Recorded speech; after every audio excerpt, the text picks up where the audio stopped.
Dios lo bendiga en esta hermosa tarde, en este hermoso día. En esta tarde, en este día traemos la predicación con el nombre, le pusimos el nombre de la locura de la palabra. Toda la gente nos mira que nosotros hablamos de la Biblia, hablamos de esta locura, predicamos el Evangelio, vamos a los hospitales, vamos a plazas, vamos a los mercados, en todas partes nos viene hablando esta locura, porque según humanamente la palabra de Dios es locura. Porque lo que leemos en veces no se puede comprender ni entender si no tenemos fe. Casi la mayoría de nosotros hemos nacido en una religión, hemos crecido en una religión, pero aún naciendo y creyendo en una religión, todavía se nos hace una locura la palabra de Dios. La palabra de Dios nos enseña que sí es una locura. Vamos a ver un texto muy famoso entre nosotros. Dice la palabra de Dios en 1 Corintios 1:18. Porque la palabra de la cruz, dice otra vez, porque la palabra de la cruz es locura a los que se pierden, pero a los que se salvan, esto a nosotros es poder de Dios. Pues está escrito: destruiré la sabiduría de los sabios y desecharé el entendimiento de los entendidos. ¿Dónde está el sabio? ¿Dónde está el escriba? ¿Dónde está el disputador de este siglo? No ha enloquecido Dios la sabiduría del mundo. Pues ya en la sabiduría de Dios el mundo no conoció, y Dios mediante la sabiduría agradó a Dios salvar al creyente por la locura de la predicación. Porque los judíos piden señales, los griegos buscan sabiduría, pero nosotros predicamos a Cristo crucificado. Para los judíos ciertamente tropezadero, y para los gentiles locura. La palabra de Dios es locura. Por ejemplo, dice que a nuestros hermanos judíos esta palabra, lo que hablamos de Jesús, por ejemplo, cuando es una locura decir que un hombre, que el Hijo de Dios vino y Él murió por su sangre, fuimos sanados. Es una locura. Esta palabra es una locura. Pero para los que creen es una locura de salvación. Para nosotros es algo muy bonito creer en la muerte de Jesús. O sea, que Jesús murió por nosotros en la cruz del Calvario, que su sangre nos redimió, que su sangre nos cambió, que su llaga fuimos sanados, que con su poder y su gloria, todo lo que hizo en la cruz del Calvario para un creyente es un gozo, porque es gozo de salvación. Pero para una persona normal es una locura. Es una locura la palabra. Decir que un hombre fue, que con su sangre la derramó, que con su sangre murió por nosotros, que un hombre hace 2000 años murió y todavía da redención su sangre, y todavía salva y todavía sana. Y para la gente es una locura esta palabra, pero para nosotros no. Para los que creemos en el Evangelio, para los que creemos en la locura de Cristo, no es una locura, sino es un gozo sublime. Para los judíos tropezadero, porque los judíos de chiquitos o de por los siglos, de cuando viene del primer hombre hasta cuando Dios dio que eran sacrificios a los judíos creen en eso.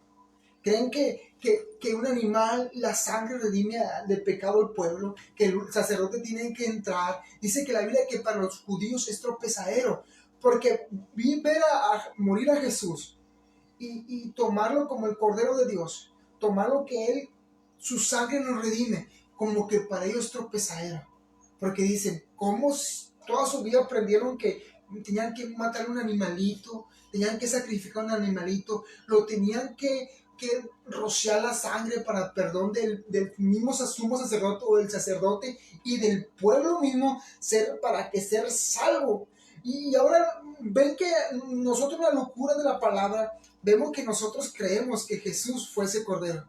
Y es una locura, y ellos tropiezan a los judíos. Y para la gente normal es locura. ¿Y cómo nosotros le podemos demostrar esta locura? Hay una forma, porque dijo Pablo, que prediquemos esta palabra no con sabiduría humana, o con sabiduría humana, o como diciendo Pablo, no solamente prediquen esta locura, sino demuestren esta locura. Y demostrar esta locura en veces se pone difícil. Disculpe. Mostrar esta locura en veces se pone difícil, porque esta locura es la locura de la palabra, es difícil de mostrársela a la gente.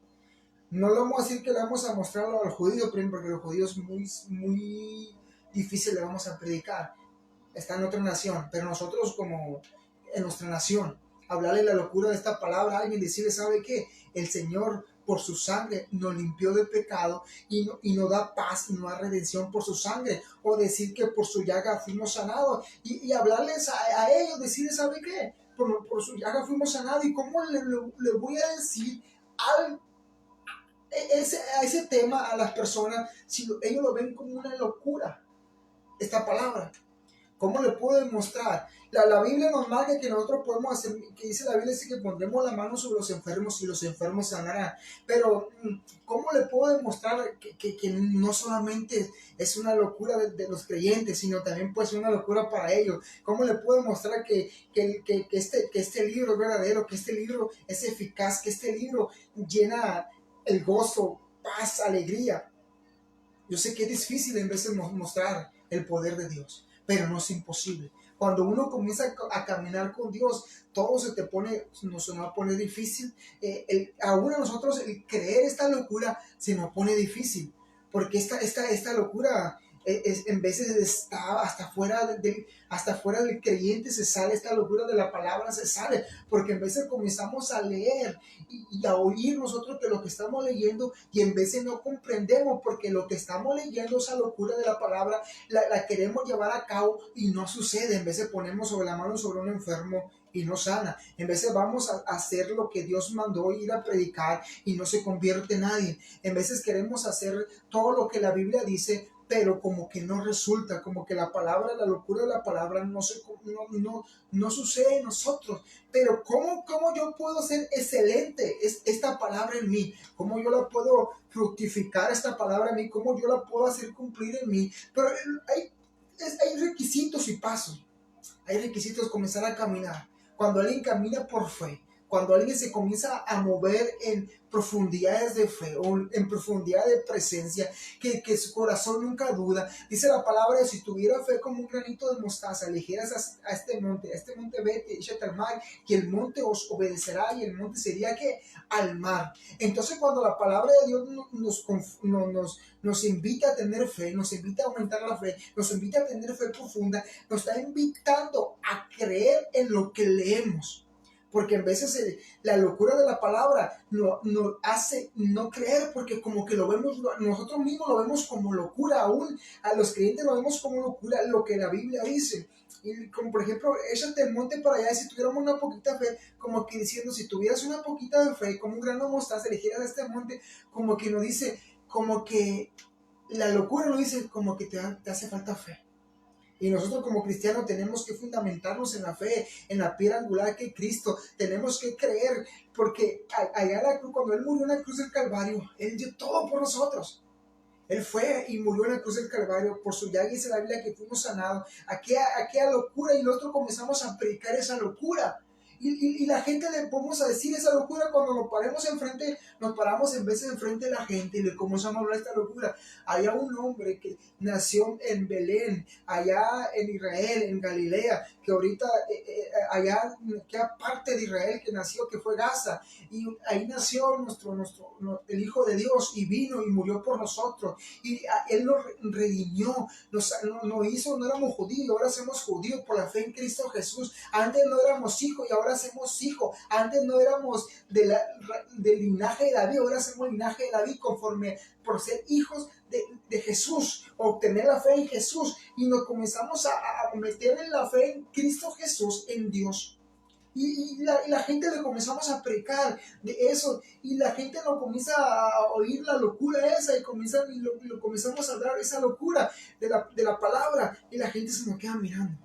Y la gente, todos sabemos que a veces la gente no va a contender en su mente, en su corazón, y es normal. Y nosotros tenemos que tener mansedumbre, templanza para contraatacar o tener algo que decirle, o decirle, ¿sabe qué? Y comenzamos, cuando alguien nos pregunta, ¿cómo que un nombre? Y nosotros comenzamos a decirle, pero no le vamos a decir solamente con palabras humanas, tenemos que demostrar el poder de Dios. Y el poder de Dios no se muestra con palabras simplemente. Y para encontrar el poder de Dios, para tener el poder de Dios, se ocupa disciplina. se ocupa mucho ánimo, se ocupa no desmayar, se ocupa no caer en un hoyo, se ocupa no estar siempre de ocioso. Pero es difícil, sí es difícil estar en lugares altos con Dios. Es muy difícil estar en lugares celestiales con Jesús, en lugares celestes. Por eso le tenemos que invertir mucho tiempo a la oración. La oración aumenta la fe, la oración nos da ganas de buscar a Dios, la oración nos da ganas de predicar, la oración nos da ganas de hablar mal de esta locura, la oración nos hace enfocar nuestra vida, porque en vez de nuestra vida se desenfoca de Dios, y la oración nos hace que nos enfoquemos otra vez en Dios, la oración nos hace que que nos enfoquemos muy bien en Dios, y la oración nos hace tener una mente más bonita, una mente más templanza, o una mente más, ¿cómo le puedo decir? Una mente más sana para con Dios, y tener cuando uno comienza a tener la intimidad con Dios en la oración, todo comienza a cambiar. Nuestra vida comienza a cambiar. Ahora vemos que lo que no creíamos comenzamos a creer. Lo que no miramos lo comenzamos a ver. Porque dice la Biblia que cuando comenzamos a orar en secreto, dice la Biblia que en público todo lo que leemos en secreto y lo que oramos en secreto, el Señor lo va a hacer público. Entonces cuando uno está orando aquí en el secreto, en nuestras casas, en nuestros aposentos, Él lo va a hacer público. De repente, cuando menos pensamos, vamos a ver órganos sanados, pulmones restaurados, vamos a ver el cáncer que se va, vamos a ver que todo el cáncer del estómago, del páncreas, de hígado, de riñones, vamos a ver el poder de Dios, y a la gente ya no se le va a hacer una locura lo que predicamos, sino se le va a hacer un hecho. Ya no se le va a hacer que sabe que es una locura lo que están diciendo, que por la sangre de un hombre que murió hace 2000 años, yo puedo ser redimido, yo puedo ser encontrado, yo puedo ser otra vez con paz, o por un hombre que murió hace 2000 años, por su llaga fuimos sanados. Pero cuando nosotros comenzamos a entrar en intimidad y comenzamos a mostrar el poder de Dios, esa locura que a la gente se le hace locura, se le hace algo verdad, porque ya no están viendo que es una locura de una predicación, están viendo hechos en nosotros, están viendo palpante, algo que es imposible de ver, y están viendo que el Dios que estamos predicando es algo que sí se puede lograr, o se puede obtener. Y eso es tremendo, eso, mi amigo, amiga, es algo tremendo tenerlo en Dios. Y Dios es lo que anda buscando, siervos y siervas que le busquemos en verdad y le adoremos en verdad y le mostremos su poder. Y también la gente ve una locura. De repente le comenzamos a predicar que Jesús murió y que Él resucitó. Y la gente, si no creen que Él murió, también no creen que Él resucitó, pero no creen en veces porque se le hace una locura esta predicación que va a haber cielo nuevo y tierra nueva. Ellos sí creen en el Armagedón, creen en las guerras de Israel, en la batalla que Israel va a tener. Ellos sí pueden creer en eso porque es una guerra natural, física, y lo pueden creer. Pero ellos no nos creen que un día el Señor va a venir por segunda vez por su iglesia y nos va a llevar a un cielo nuevo y a una tierra nueva, a la nueva Jerusalén. Dice la Biblia que este cielo y esta tierra pasarán y todos los elementos arderán y serán destruidos, porque tendrán un juicio y tendrán un final, este cielo y esta tierra. Y la Biblia dice que la Biblia nos está marcando que Él nos va a dar cielo nuevo y tierra nueva, y ahí vamos a morar con Él.